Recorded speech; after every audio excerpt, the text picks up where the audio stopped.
everybody, and welcome back to another episode of The Pink Pill. I am your host, Jamie Lynn, and I have a very lovely guest with me today, Miss Heidi Otero. Welcome. Thanks for having me. Heidi, you are like, I think you have magic hands. Oh, I will thank say. you. You have magic hands, but you are like, you're very into health and fitness, and you're like a yoga guru. Mm-hmm. I'm pretty impressed by your abs. Like, I don't know if you guys can see her like crop top, but she's like, don't cover them, show them off.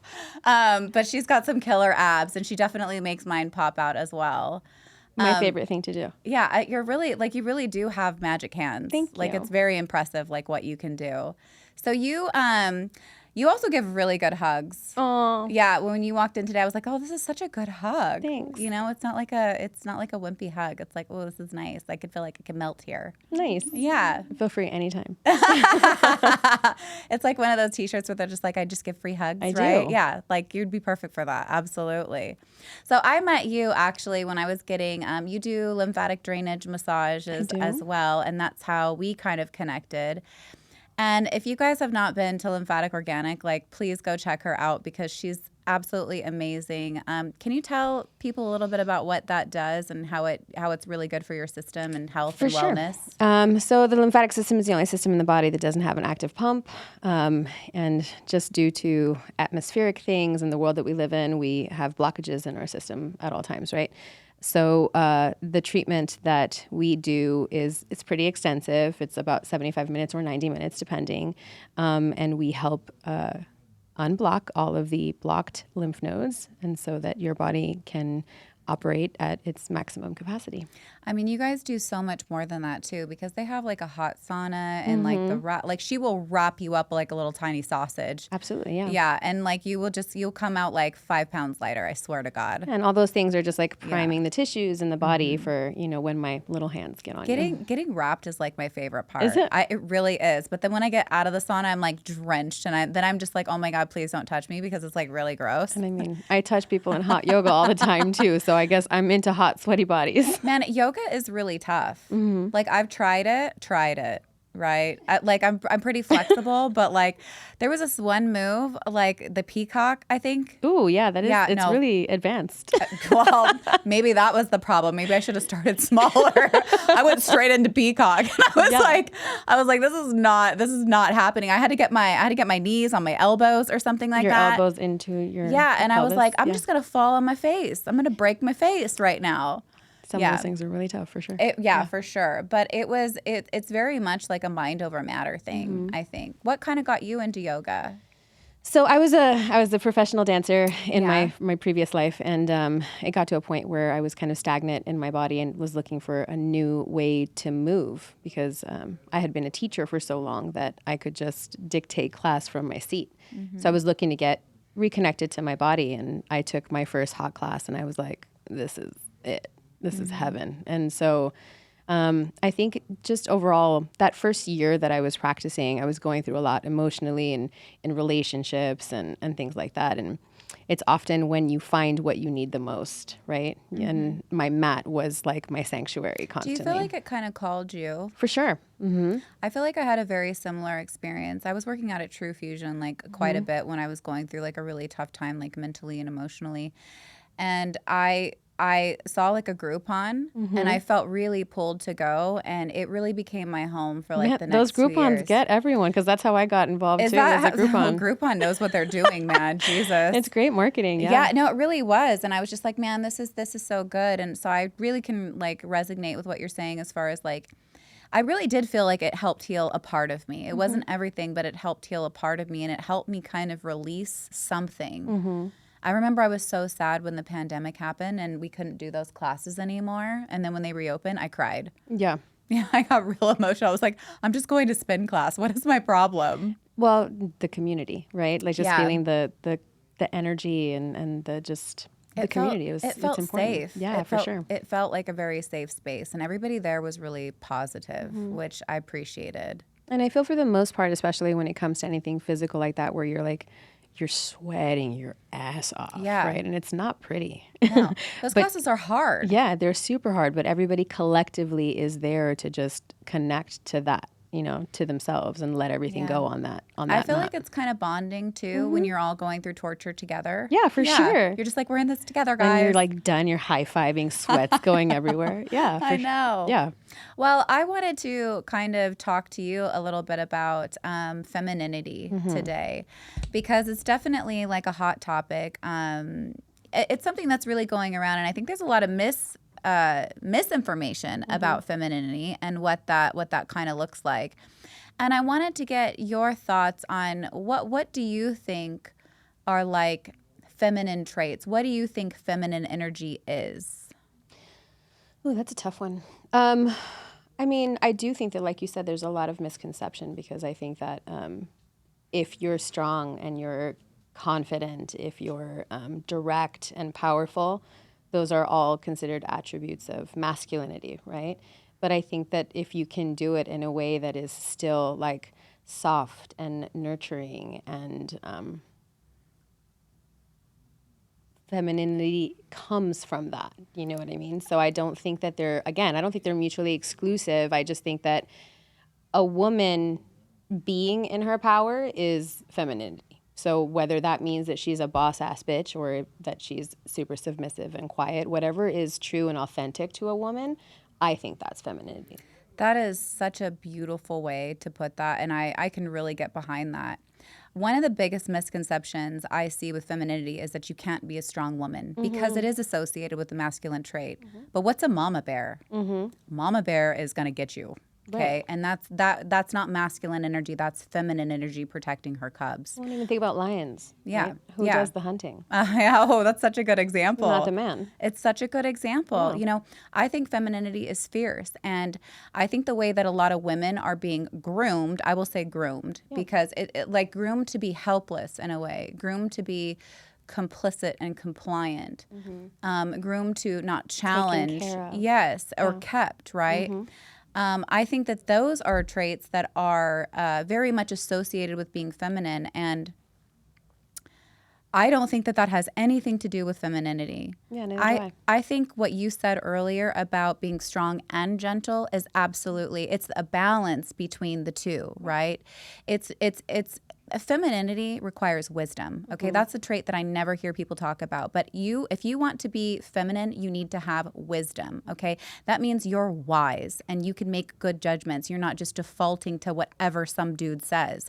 You're able to say, yes, this is good. Yes, no, this doesn't really feel good or authentic to myself, and then make an informed decision from there. For sure. And you use that wisdom to therefore say, this is a time to embrace more strength. This is a time to fall back and be more gentle. It's the wisdom that I think puts you on that continuum of when to use or present with more strength or more gentleness. And to be in flow, right? Oh, yes. Because I think that another trait that's very commonly associated with masculinity is linear, right? It's linear, and flow is not linear. I think that's also a big strength that women have, is the adaptability. Versatility, right? for sure. And so flow is one of the traits that I do hear mentioned with femininity, but I never hear it within this kind of context or framework. You also mentioned, boss bitches, right? I think that's feminine. Yeah, so do too. I think that's absolutely feminine, and but it's the way you go about it. See, the thing is that it's good for women to be independent, because you don't want complete dependence on a person, because that influences the person's ability to choose for themselves. And that's not always safe for a woman, and unfortunately, that's something that we have to consider when making these decisions. So and there's no freedom in that. I think that another thing that is super important in independence is just having that connection to your own autonomy.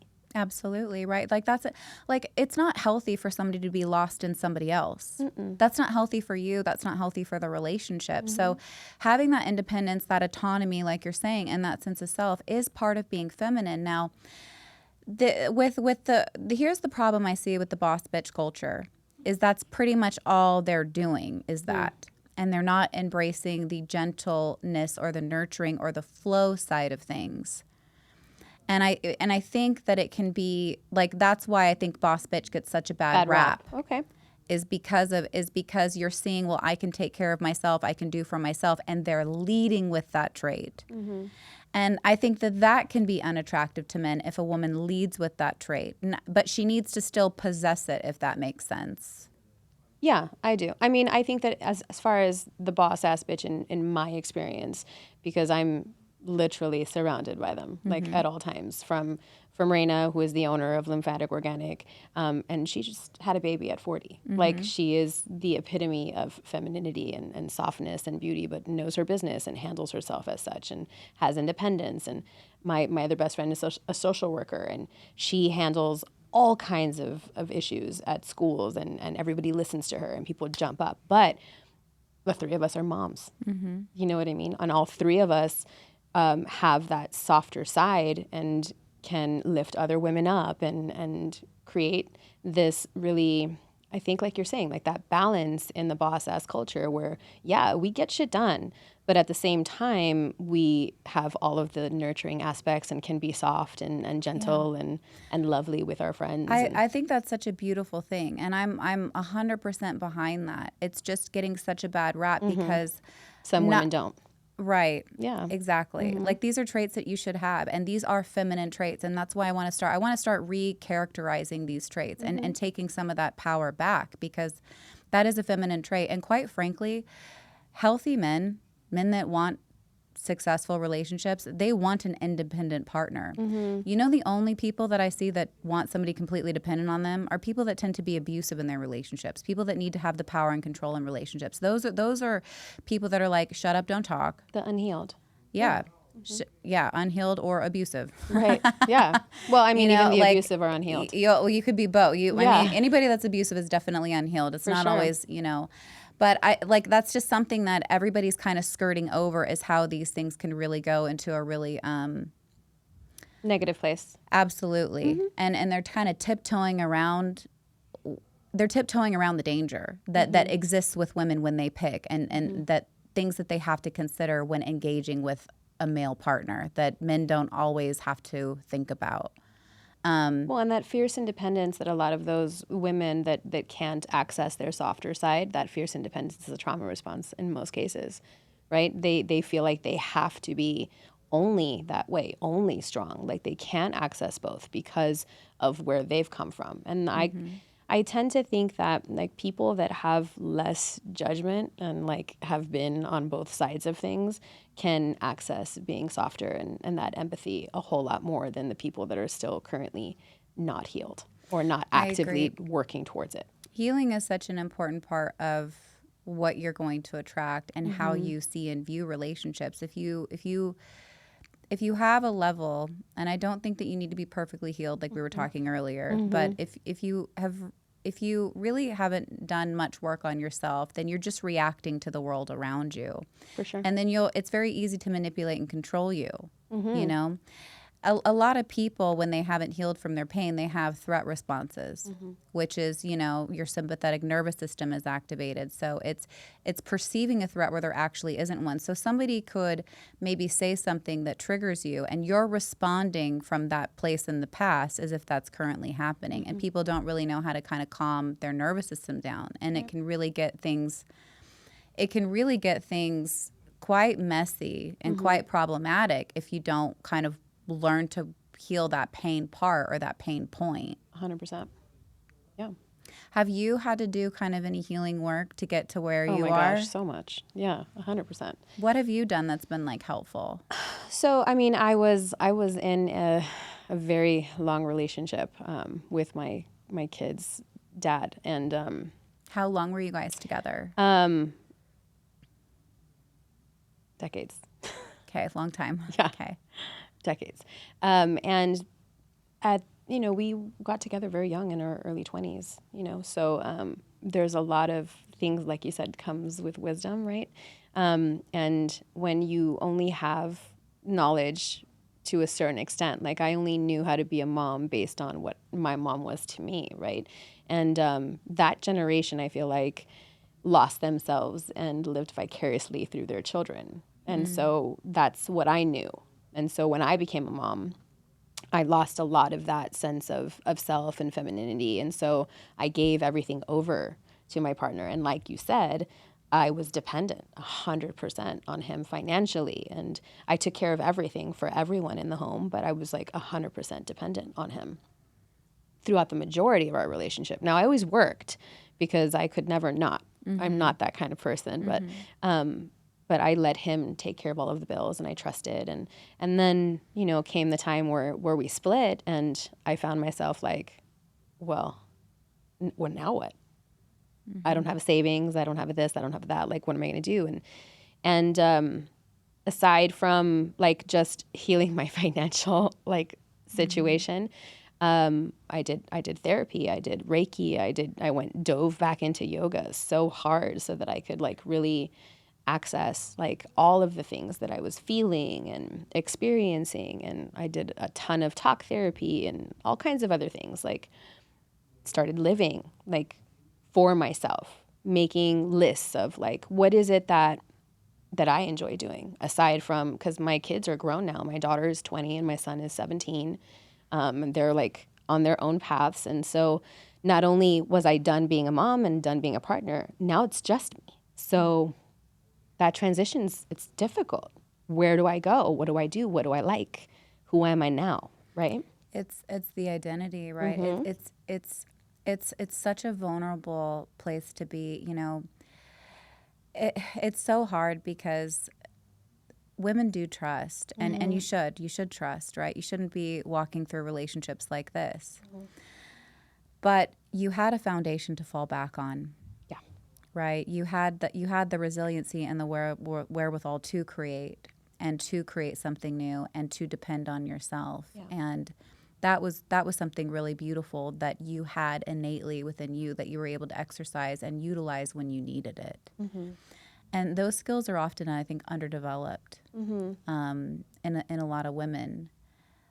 You had to have felt like the rug was ripped out from under you. Oh, for sure. You know, and then finding your footing again, like one step at a time. Yeah. That's it. Like, I remember feeling so overwhelmed in so many different like areas and domains because I wasn't just managing like my emotions and my pain, but my kids, because they were still also going through it. So it was a lot to kind of maneuver with. And then, as I said, just taking it one step at a time, because the only thing that you can actually control is your actions, your reactions, what you're doing, right? So I always take full responsibility 100% of the time. So I know that, you know, no one's perfect, right? And I'm not removing any blame from his part in it, for sure. But I realized that I gave that power over. So the first step was, all right, well, I got to take this power back because now it's just me.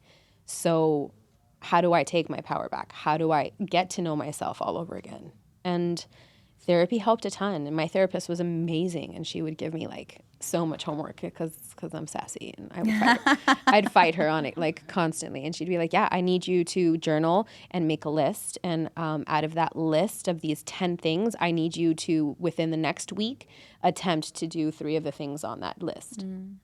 And it was just things to get to know me, like taking a solo walk or going to have like dinner by myself or connecting with some kind of art form that inspires me or talking to girlfriends or going out and, you know, all those things. And I did all of that for a long time. And so for the first year that we were apart, I did a lot of that. And I did a lot of work and I started working out and I started like diving just deeper into self-care and self-love.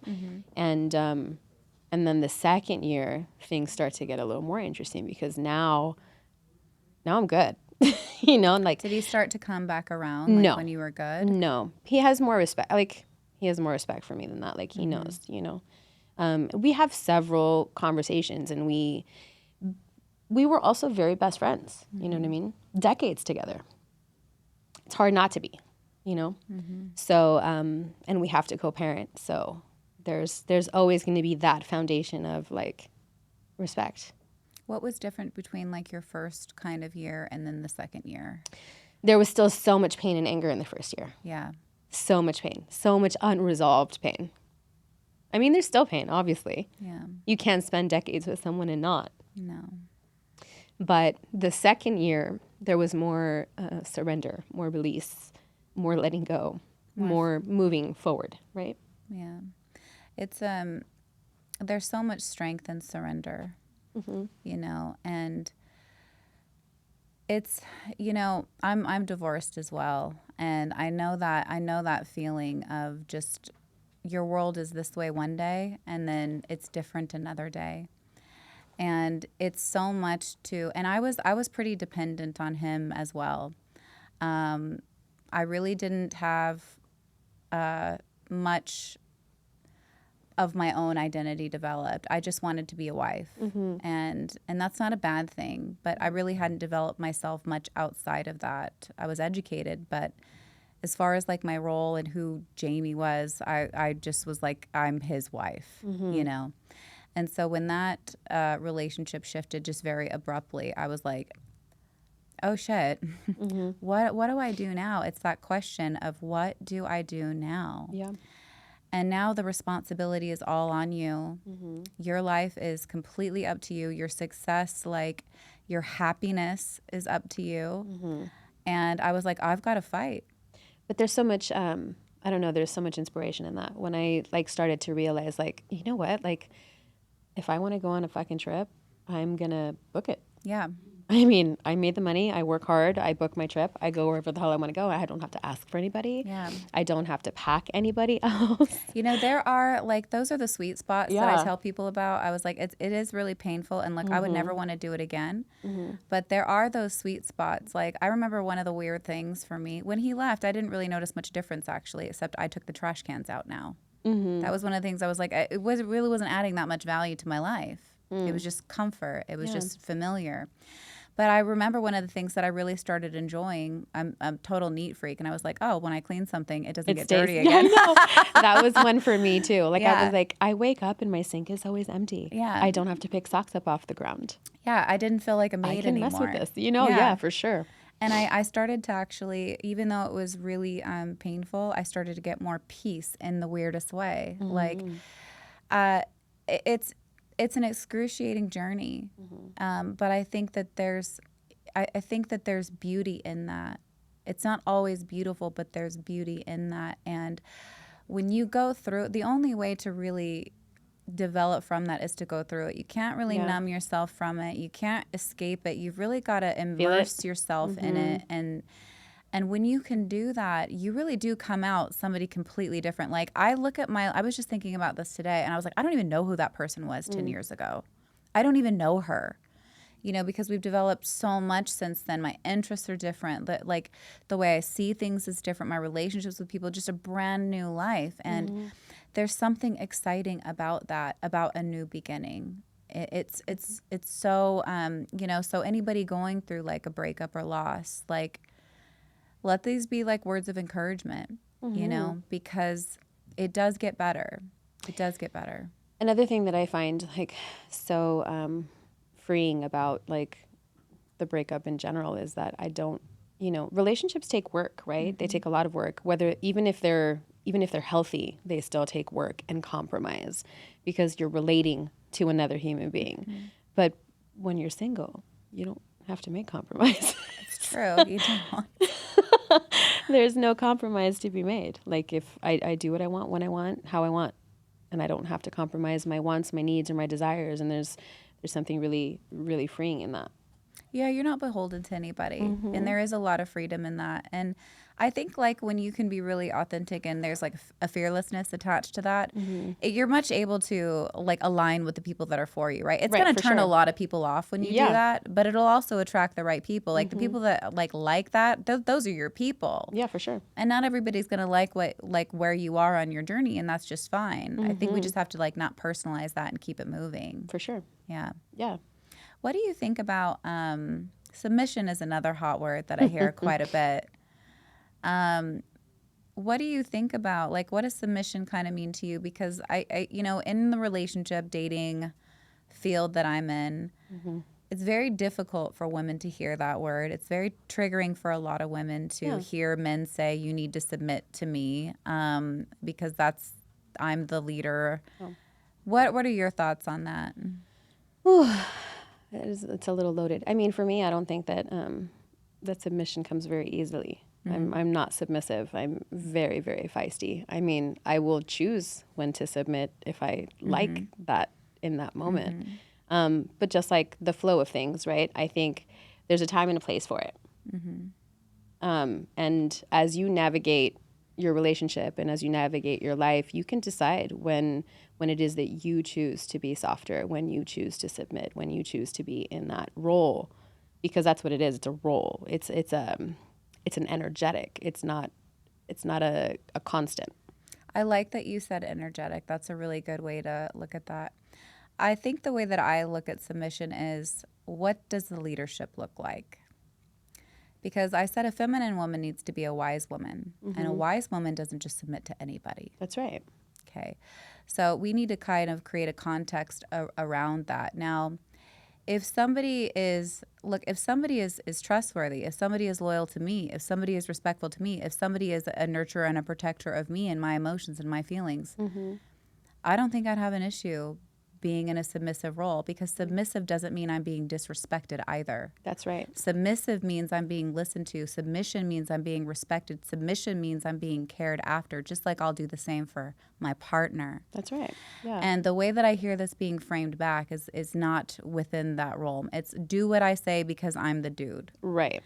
Now, that's not a very healthy view of submission. And so just creating more of a narrative around what I think real submission looks like. I actually think, and you can tell me what you think about this. Okay.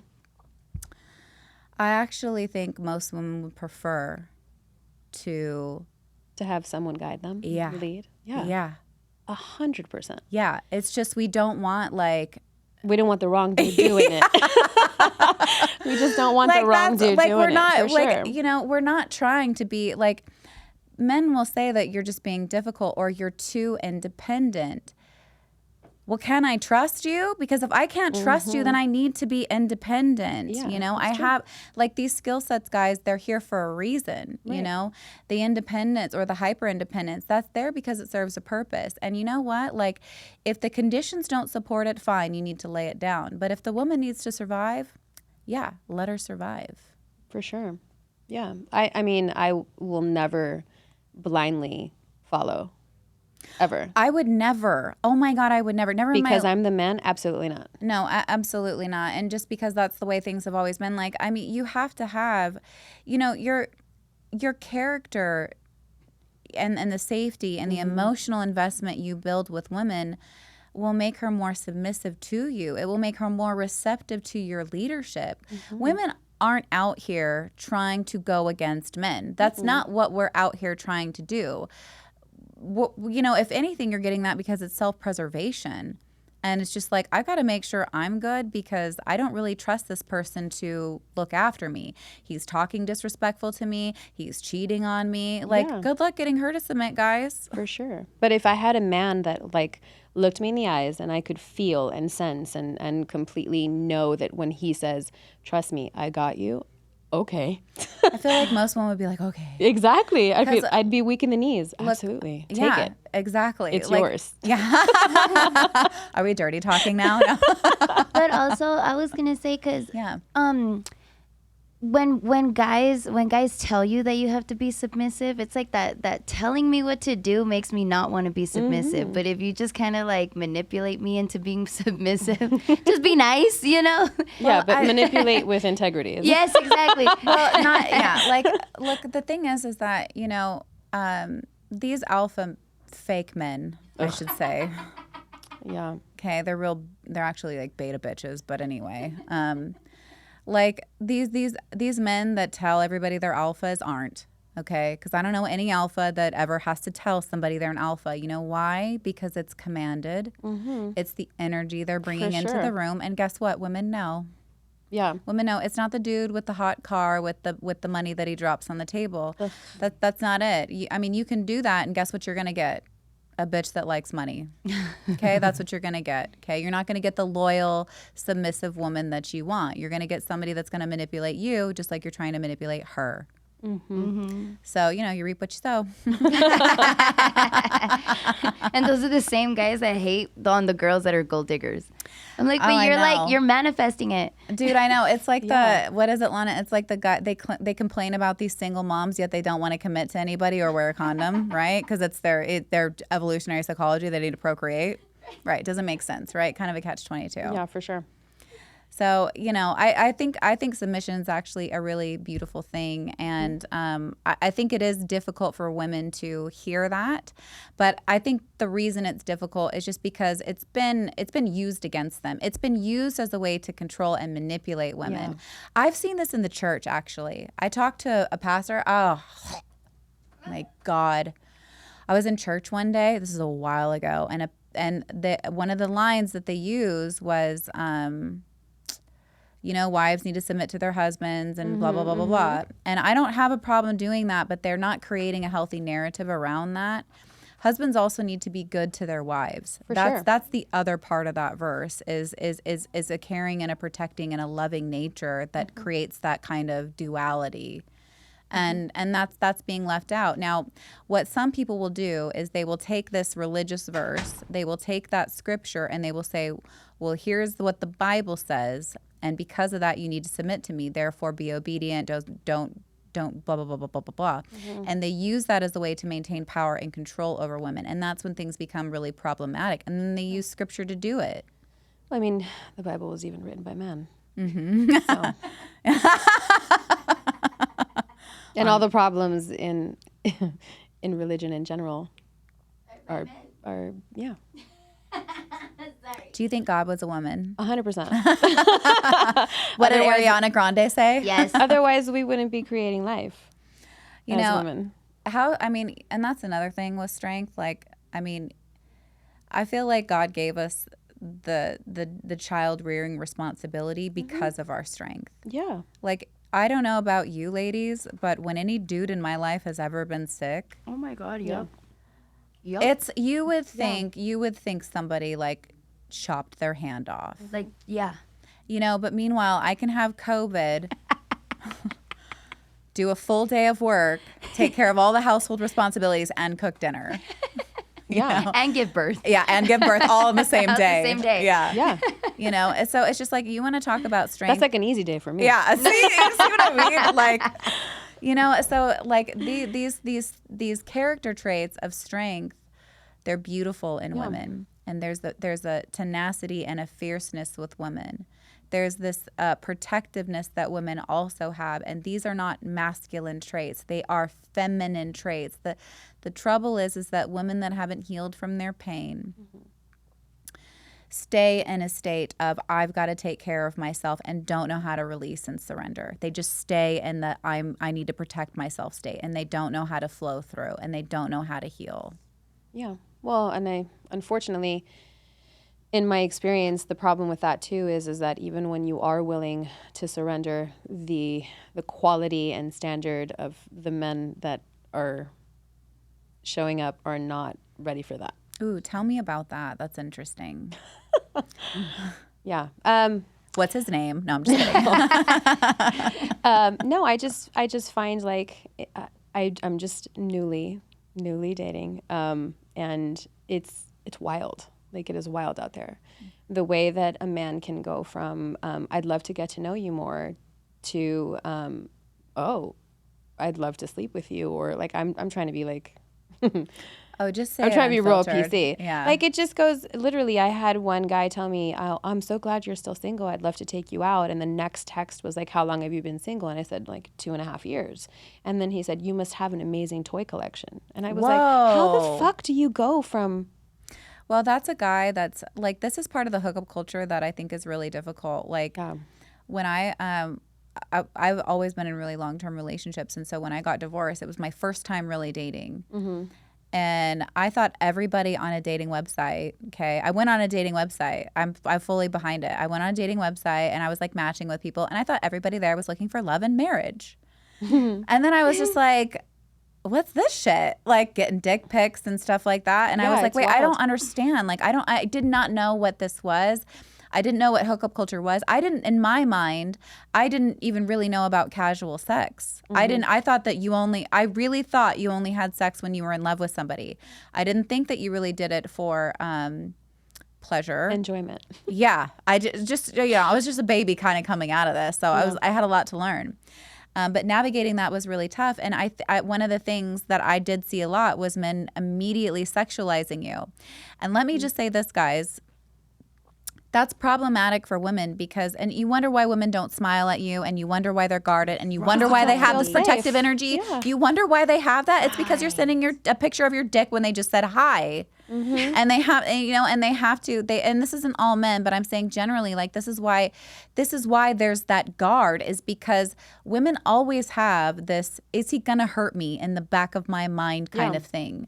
And it's not always safe for a woman to just be completely in flow and open and vulnerable, especially when they're getting to know somebody. Like, there is going to be a bit more of a defense, and that doesn't mean that she needs to do some massive inner healing work and that she's had, a ton of trauma. That's just wisdom. Yeah. You just have to be cautious. Yeah, it's just like, I don't know you. I don't believe in giving people the benefit of the doubt, actually. I don't either. I had another guy ask me, I'd love to go on a hike with you. And I was like, so can we try like coffee first? Like, I'm really not. So I'm stranded on a mountain with no cell.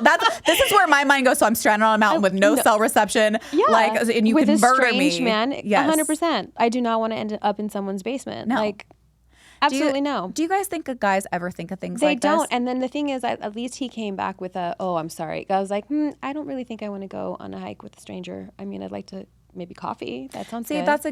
I wouldn't shut it down, right? I would, because guys, I don't think they don't know better. They're like, I like hiking. This would be fun. Yeah. Immediately he was like, I've never been. I didn't mean like that. I can see what you mean. I'm so sorry. Yeah. And I was like, okay, no problem. Like, it's fine. But yeah, it's like men can walk around with this entitlement of like, and no caution, like throw caution to the wind. Like, they're not worried about meeting a stranger, and like, we have to text 12 of our friends. This is where I'm going to be. Here's my date. Here's his picture. Here's his address. Share my location. Please. When I'm in the Uber ride, oh my God, please don't hit on me. I'm worried about getting it's Uber drivers. Oh my God.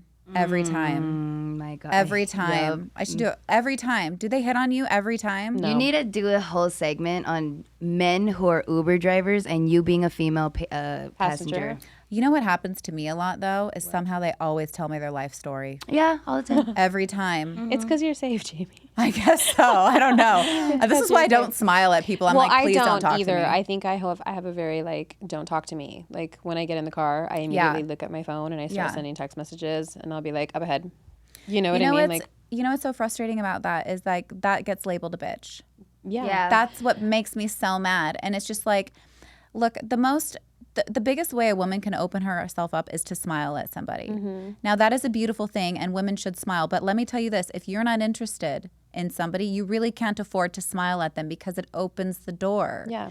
And it creates risk for the woman. And as far as I'm concerned, in terms of like the labels and people calling me a bitch or whatever, and like having that sensibility or being worried about it, I don't care. They're inconsequential to my life. The people in my life that know and love me, they know I'm not a bitch. You know what I mean? I know. And so if a complete stranger thinks I'm a bitch for a moment, which is not usually the case, because I tend to be very open and friendly and warm unless I don't feel safe, right? Mm-hmm. And so if they do think that, I can't control that. That's their problem. I know. And like, it's so, I feel like it's difficult to navigate this, to be a woman, because we do have to constantly think about our safety, which means that we're not going to be able to really be in our feminine energy. We're not really going to be able to be in that flow and that receivership state when we have to be aware of these things. Now, some people will say, well, you really shouldn't be thinking of those things. Well, I'm sorry. Like, are you a woman? Like, do you know what I have to deal with on a daily basis? No, you don't. You know, there are benefits to being a woman, but safety is definitely one of the big things that women have to think about all the time. It is not something that ever leaves my mind, ever. I go to the grocery store, I'm thinking about who's behind me. For sure. I go to the gas station, I'm thinking about who's in, like, is it safe? I will stay in my car sometimes because I don't want to go in when certain people are there. Like, it's just, that sounds bad, but I think that that's just wisdom and good judgment based on my own personal experiences, you know? But then too, it's usually the guys that tell you to smile that you should feel uncomfortable with. Yeah, absolutely. If they're telling you to smile, I'm like, oh, motherfucker.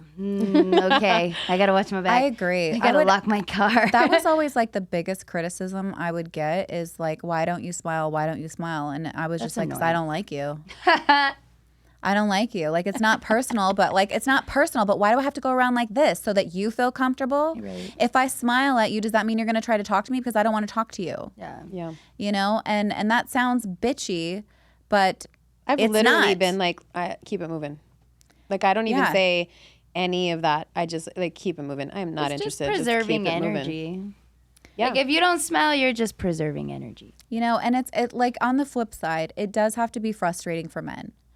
It does have to be frustrating for men because usually they're the ones. Usually they're the ones shooting their shot. I'm trying to be fair. I'm trying to be fair, guys. You know, so Red Pill doesn't completely attack me. Fuck them. But poor them. They get their little egos wounded because we don't smile back at them. They do, yeah, they do. They get a little butthurt. They do. We get drugged and raped. Oh, fuck. You know? Wow, clip. Okay. Like, it's true. It is true. It is a big risk. You know, they do have to assume the approach risk, right? The rejection, the advances and stuff like that. And I think that they get a little bitter because what I hear them say is, you know, well, women are the gatekeepers of sex. And, you know, it's kind of like saying that implies that you deserve something, like I owe you something in a way. It's the entitlement that I was talking about earlier. Like men feel entitled. Like, I'm going to buy you dinner, so we're going to hook up. No, absolutely not. That, you know, when I was dating, I felt that. It wasn't something a man ever said, but you could feel it. Like when I was dating or courting, there was a point where I just stopped going out on dates because I didn't want anybody investing in me financially because I didn't want to feel like I owed them anything. Yeah. And like there's that implied, well, if you're having fun, they will still, a lot of men, not all men, will advance or make an advance at you in some way, and then you've got to be the one that I'm not ready for that. Or some women feel like it must be scaring boys because nobody's like pressuring me. I must be. I've not had anyone like make a move. You've never had somebody like make a move? Maybe you just don't recognize it. No, like literally no.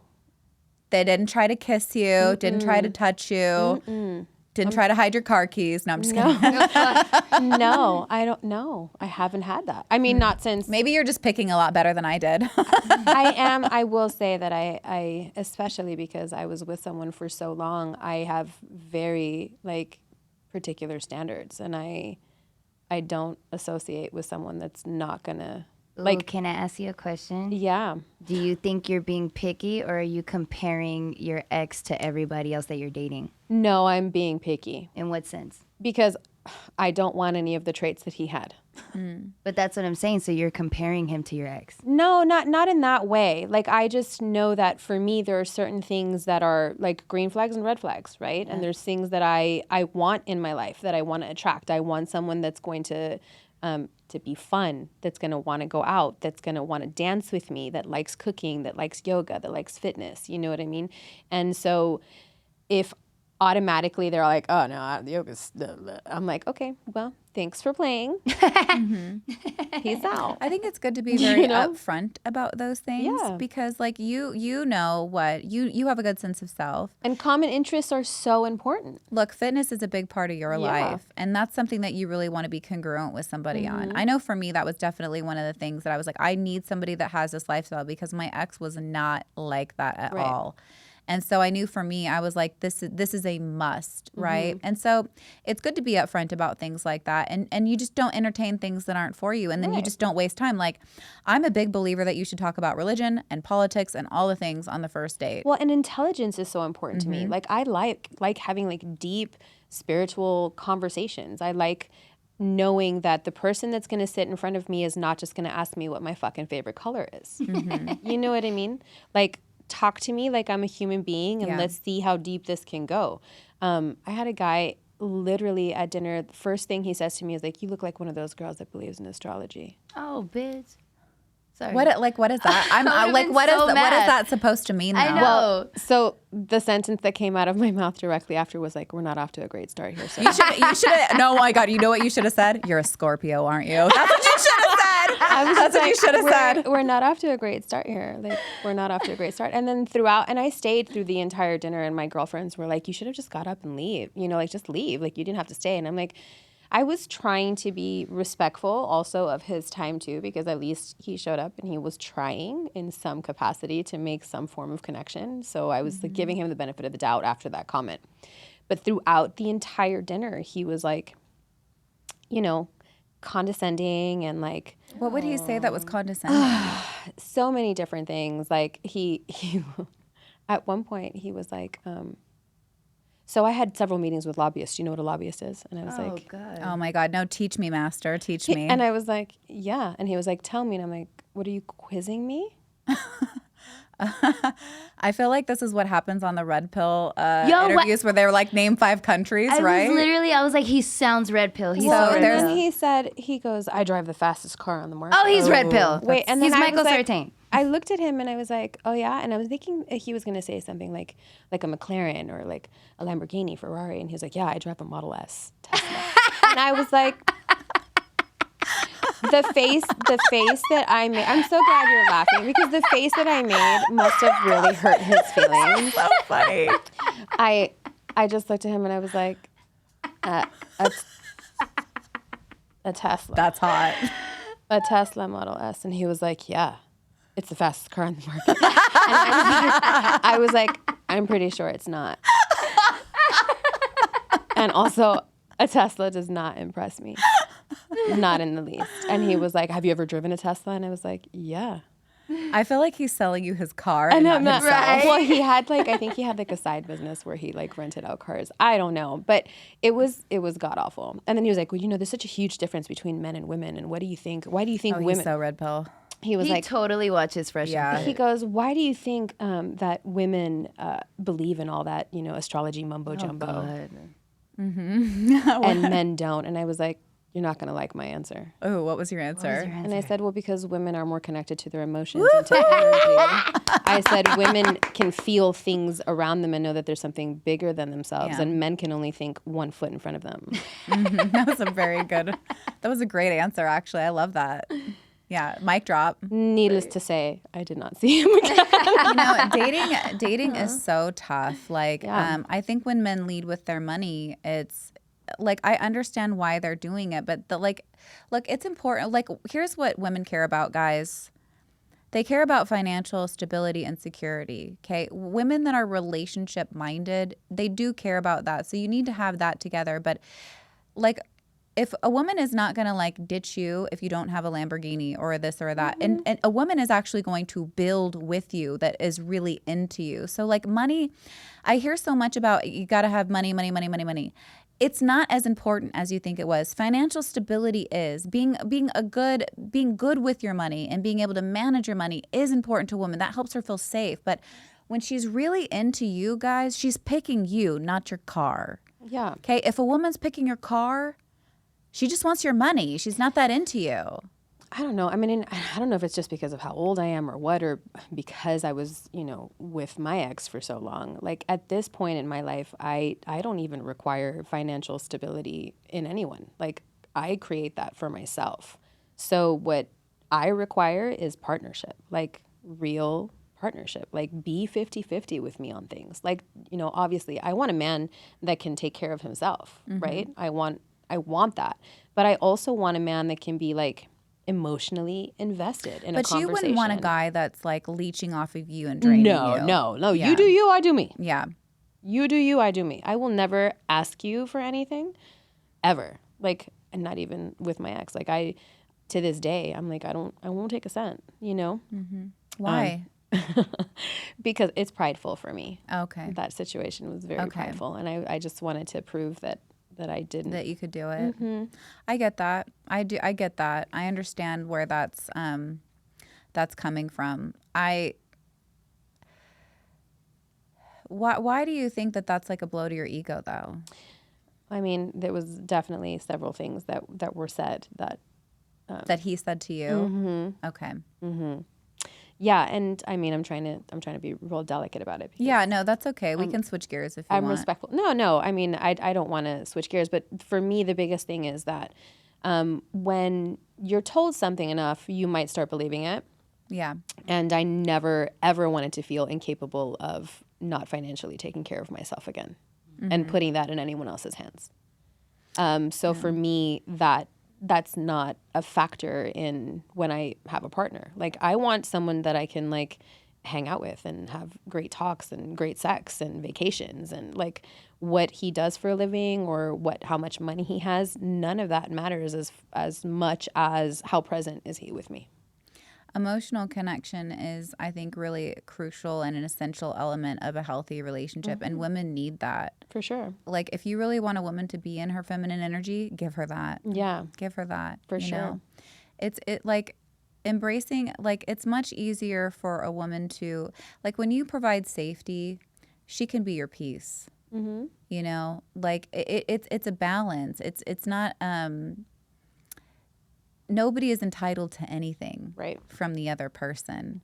And with love, we have to give people the freedom to choose and the freedom to flow. But when a man is truly in his masculine state and a woman is really in her feminine state, they increase those qualities in each other, and they both grow. Like, a man is going to be more masculine around a feminine woman and vice versa. And it's really beautiful when you can see those two energies put together. And this is going to ebb and flow. Like, a feminine woman is going to have times where she also appears more masculine, depending on the context. And that doesn't mean that she is now a masculine woman. She might need to be, she might be needing to advocate for, her child at school. She might need to be making like a business decision for herself. The trick is when you can kind of turn that off and reconnect and be back into the flow with your partner, right? Know what things help you to shift back into your femininity as well. I think femininity is, what we talk about? We talked about wisdom. We talked about being in flow. Here's one is playfulness. Women are fun. Yeah. We're playful. You just don't fuck around and find out. No, that's right. That's right.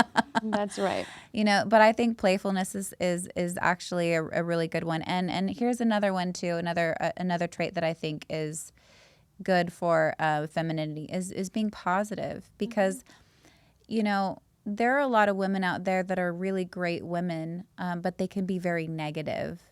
And they could be negative in their energy, and that you can say the right things, but it doesn't necessarily have the energy to match it. And men pick up on that, and men are really, really, really receptive to that. And I think the last thing that I want to mention about this, and feel free to add anything if you can think of anything, is femininity isn't about how you dress. No. It's not about how you dress. Like when I work with women on this, dressing is part of it, and it can help you with your energy, dressing with color and things like that. But you can look at, like, I've seen some of the most beautiful women all dialed up, and their energy is just like a punch in your face. It's not very open. It's not very welcoming. It's not very nurturing. And so men can read that. Men read beyond your looks. Yeah, no, I think so. I do think it's super connected to energetics in terms of like who you be. Yeah. Right.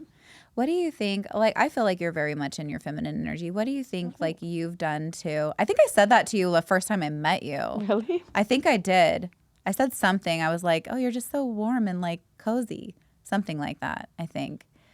Well, I think in that setting, especially because I'm caring for others, I'm very dialed into my nurturing, like, mother side. You are. Like, you calm my nervous system down so much. not that it was like super high, but like you do have a very like strong energy with you. And I feel like you're like one of those people like when I met and we just like talked right away. It was very natural. You know what I mean? I just chit chatted the whole time and I felt like I had known you for forever and I just met you. Yeah. I'm also totally naked and you're like, you know, I'm just like, yeah, girl, way. Rub me down. It's the best way to be, right? Is naked and open. Totally like vulnerable, you know, and you did really good. You know, it was a really like positive experience for me. And I think that I'm going to see you again on Tuesday. So I'm so excited. It's been like a few months since I've been. I know. Yeah. But I was like, I've having her on. I need to make an appointment like ASAP. I don't know. I think that what connects me most to my femininity is authenticity. Is just being fully myself and being allowed to feel seen and accepted. You know, like, because I do have a lot of I'm Cuban, so I'm spicy, and I have a lot of like masculine, like strong qualities about me, and I do have that fuck around and find out energy too. I like you. Thanks. I do, but I know I'm also a Gemini, so I guess that motherfucker. Okay, I don't like you again. No, I mean female Geminis carry different energy. Oh no, Geminis are the best. It's just like it's really like don't fuck around, because then you'll find out. But I like think that duality is so present in me just naturally that I can always, you know, kind of shift from one to the other. And so, you know, the light and dark and that comes with really knowing soft. Yourself, right? Being able to kind of harness the energy and comes with the wisdom of being a feminine woman. Like a feminine woman isn't Green Man. She knows her shit. Okay. Yeah. Well, I mean, being 46 doesn't hurt either. It's a lot. Oh, you're 46? You're 46? Yes. I thought you were like 36. I don't like maybe like 34. Holy beautiful inside and out. Thank you. Like hands down, inside and out. Anybody that meets you, the next guy is going to be a really lucky guy because like we were talking like earlier and you're like, you know, I'm the wife. You fucking are. You are the wife. Yeah. You're not the girl that they date. You are the girl that they wife 100%. Thank you. You know, you got the wifey energy. I'm a mean cook too. Oh, are you? Yeah. Okay, we like you again. Well. What's your favorite thing to cook? Anything Cuban. Really? Oh, fuck. La paella? Paella's actually from Spain, but I Is can't it? make Okay, shoot. I know manzana. No, I'm just kidding. Yeah, you do know apple. That's it. I was practicing my Spanish earlier, and I was like, I don't know what the fuck they're saying, Heidi. I just know manzana. And I was like, they're saying blah, blah, blah, blah. No, the Cuban sandwiches, the ham ones with that cheese. And well, yeah. Yeah, those are nice. I can, yeah. I make a mean flan too. Ooh, that sounds delicious. God. Yeah. You guys, I'm getting really hungry right now. Right? My stomach's like growling. I said flan. I'm like, yeah. Definitely going to have to go see you after this. No. Well, guys, I think it's time to kind of come to a close. But Heidi, I want to thank you so much for coming on the show and being so open and vulnerable. I know the conversation kind of hit some soft spots today, but I think it's an important story to share. And I know a lot of people will really appreciate your vulnerability and your strength that you've demonstrated throughout this. So, guys, I hope that this was helpful and you have a different perspective on femininity and masculinity. And until next time, catch the pink pill. Thanks so much.